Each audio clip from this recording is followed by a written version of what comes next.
안녕하세요. 사유입니다. 오늘도 제 마음을 살며시 적시며 여러분께 이야기를 건넵니다. 여러분도 비슷한 순간들을 지나고 계시죠? 출근길 지하철에서 하루를 시작할 때, 야근 후 집으로 돌아오는 피곤한 저녁길에서 오늘도 왜 이렇게 힘들까? 문득 이렇게 중얼거린 적 있으실 겁니다. 그런 마음의 틈 사이로 들어오는 목소리. 그게 바로 철학자 아르투어 쇼펜하우어입니다. 그의 철학은 고통을 피하지 않고 있는 그대로 직시하는 데서 출발합니다. 그리고 그 고통 속에서 자유를 찾는 길을 보여주죠. 82년생 김지영의 주인공이 자신에게 일어난 일상적 성차별을 부정하지 않고 인정하는 지점에서 변화가 일어나듯 쇼펜하우어의 사유도 고통을 직면하는 데서 깨달음이 시작됩니다. 자, 이제 그의 삶부터 천천히 조명해 볼게요. 한 편의 긴 소설처럼 여러분 마음에 잔잔히 스며들도록 한국의 시대적 배경까지 함께 떠올리며 이야기로 이어가겠습니다. 1장 쇼펜하우어의 삶, 고통의 바다를 항해한 사람. 쇼펜하우어의 사상을 이해하려면 그의 출생부터 살펴봐야 합니다. 1788년 2월 22일, 그는 발트의 연안 도시 단치히에서 태어났습니다. 지금의 폴란드, 그단스크죠.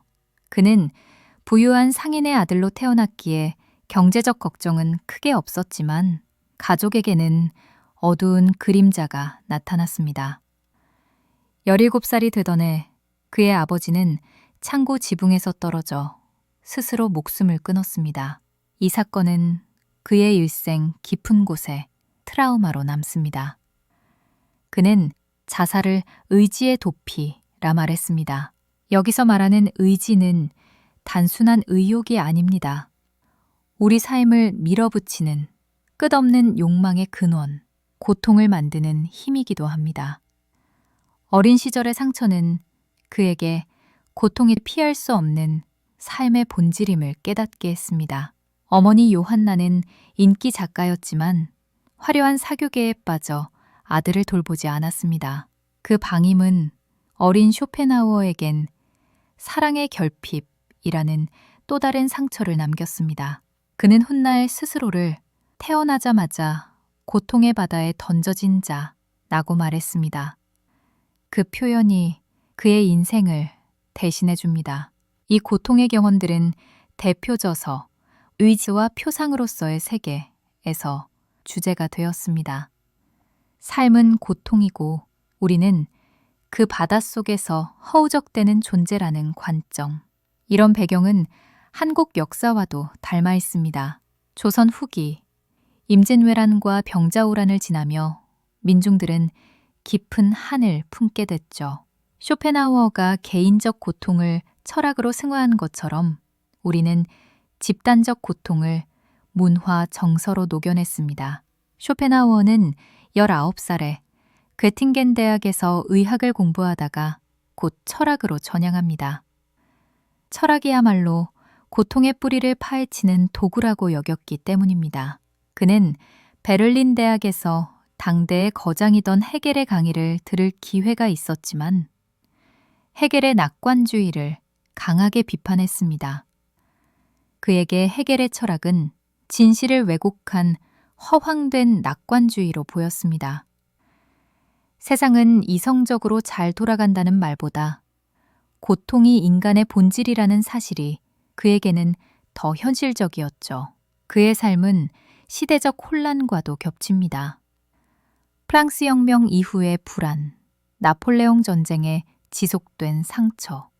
그 혼란 속에서 사람들은 고통과 허물을 마주했죠. 한국의 근대화, 그리고 한강의 기적 이후 번아웃을 겪는 지금의 사회처럼 말이죠. 1831년 콜레라가 베를린을 휩쓸자 그는 프랑크푸르트로 도망치듯 떠났습니다. 그 도피는 생존 본능이지만 또 다른 고통을 낳는 아이러니이기도 했습니다. 그는 평생을 거의 은둔 생활을 했습니다. 책과 강아지만을 친구 삼아 조용한 방에서 인생을 보냈죠. 불교와 우파니샤드를 탐구하며 무아의 사상에 깊이 매료됐습니다. 나를 내려놓는 법을 배워가는 과정이었죠. 한국 불교 문화, 고통 속에서 길을 찾으려 했던 조선 후기의 사람들처럼 그의 철학도 같은 흐름 위에 놓여 있습니다. 가족의 상실, 학계의 무시, 지독한 고독. 이 모든 경험이 그의 철학에 생명력을 불어넣었습니다. 2025년의 한국에서 쇼펜하우어가 다시 베스트셀러가 된 이유는 아마 이 때문일 겁니다. 관계 피로, 번아웃, 성취 압박으로 지친 사람들에게 그의 메시지가 깊은 위로가 되기 때문이죠.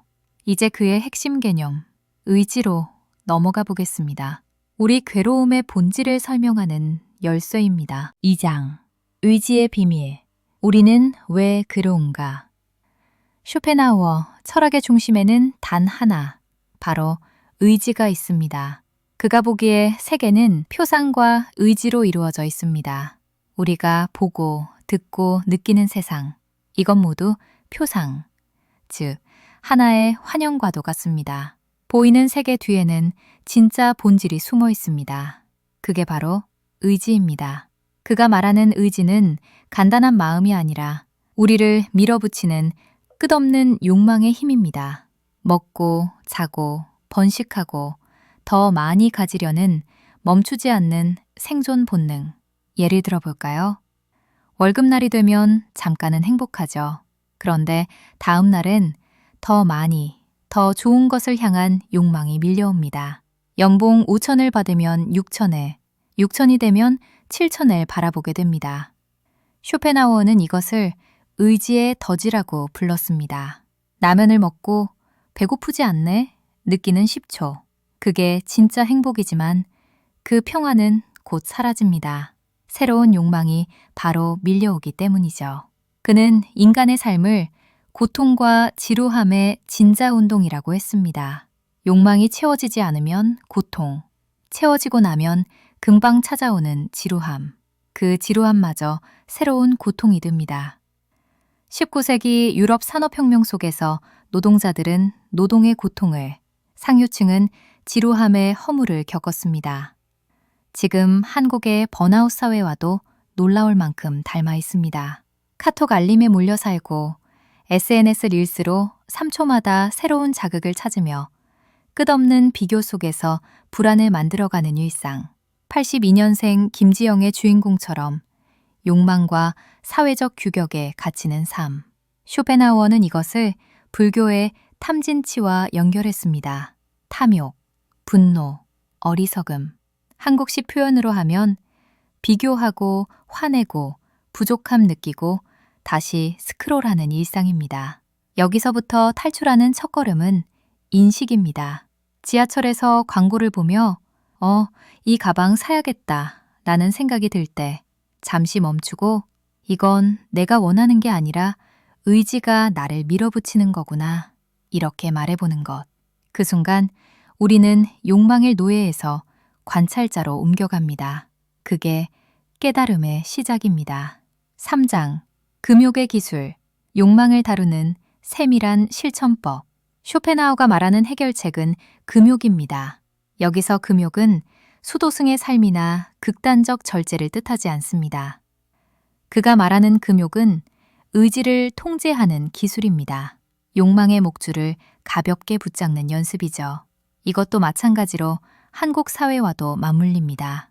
야근을 줄이는 것, 스펙 경쟁에서 한 발 물러나는 것, 불필요한 소비를 멈추는 것. 그는 금욕의 실천을 3가지로 설명할 수 있습니다. 1. 욕망 관찰하기. 오늘 하루 내가 진짜 원하는 것이 무엇인지 짧게 메모해 보세요. 예를 들어 새 아이폰을 사고 싶다는 욕망이 떠오를 때 왜 사고 싶은지 계속 파고들어 보는 겁니다. 그러다 보면 의지가 만들어낸 허상이라는 걸 알게 되죠. 2. 쾌락을 지연시키기. 원하는 것을 장바구니에 담아두고 72시간만 기다려보세요. 연구에 따르면 욕망의 70%가 이 기간 동안 사라집니다.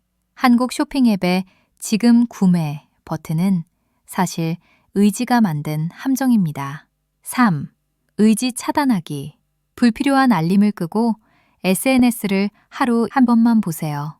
필요와 욕망을 천천히 구분해내는 순간 삶은 훨씬 가벼워집니다. 자유란 욕망을 줄인 사람에게 찾아오는 상태. 한국의 IMF 이후 소비를 줄이고 생존을 위해 버텨낸 시기처럼 우리는 이미 금욕의 힘을 알고 있습니다. 이런 실천 하나하나가 삶의 흐름을 부드럽게 이어줍니다. 4장. 예술의 해방. 의지가 잠들고 관찰자가 되는 순간. 쇼펜하우어에게 예술은 단순한 취미가 아니라 의지를 잠재우는 마법이었습니다.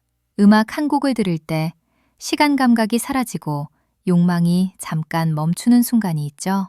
바로 그 상태가 고통에서의 탈출입니다. 커피 한 잔의 소확행이 아니라 진짜 쾌락은 고통이 잠시 멈춘 상태입니다. 베토벤의 운명교향곡처럼 강렬한 선율 속에 빠지면 우리는 잠시 나라는 의지를 잊게 됩니다. 한국의 대규모 콘서트에서 6만 명이 함께 노래를 부를 때 개인적 욕망은 사라지고 순간적으로 의지의 침묵이 찾아옵니다. 그림, 산책, 글쓰기, 음악, 이 모든 예술적 경험이 우리를 관찰자의 자리에 앉힙니다. 그 순간 의지는 잠시 멈추고 내면에 잔잔한 평화가 스며듭니다. 그리고 그 평화는 고통의 바다 위에 떠 있는 작은 구명정 같은 역할을 합니다.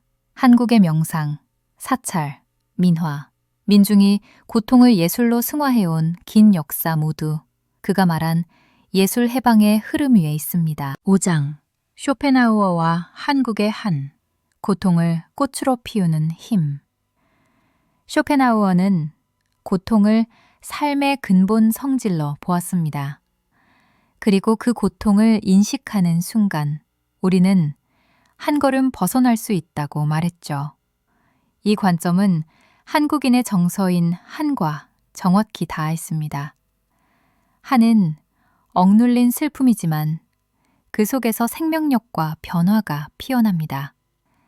식민지 시대와 전쟁의 상처를 견디고 그 고통의 의미를 예술, 문학, 역사 속에 남긴 것.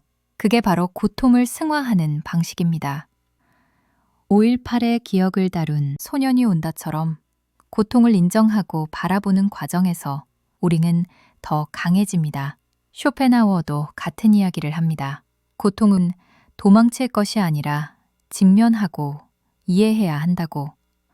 한국의 IMF 위기처럼 큰 고통 속에서도 다시 일어서는 힘. 그 힘은 고통을 인정한 사람들에게서 나옵니다. 6장. 쇼펜하우어의 위로. 쇼펜하우어는 우리에게 쉬운 위로를 건네지 않습니다. 하지만 그가 남긴 말은 더 깊은 자유의 문을 열어줍니다. 그는 말합니다. 고통을 직시하라. 그리고 그 직면이 바로 자유의 시작이라고. 불필요한 욕망을 하나씩 내려놓아 보세요. 샬러구트 꿈 백화점처럼 필요 없는 욕망을 환불하는 마음으로 매일 10분, 오늘 하루 나를 흔든 욕망이 무엇이었는지 가볍게 기록해 보세요. 그것만으로도 의지는 조금씩 약해집니다. 야근을 줄이고 공원을 걸으며 예술의 무아한 조각을 느껴보세요.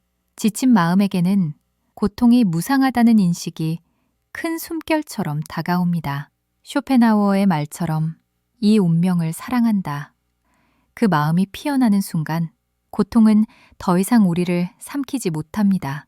고통의 바다 한가운데서 작은 자유의 꽃이 피어나는 순간 그때 우리는 흐름을 방해받지 않는 자유로운 삶을 느낄 수 있습니다.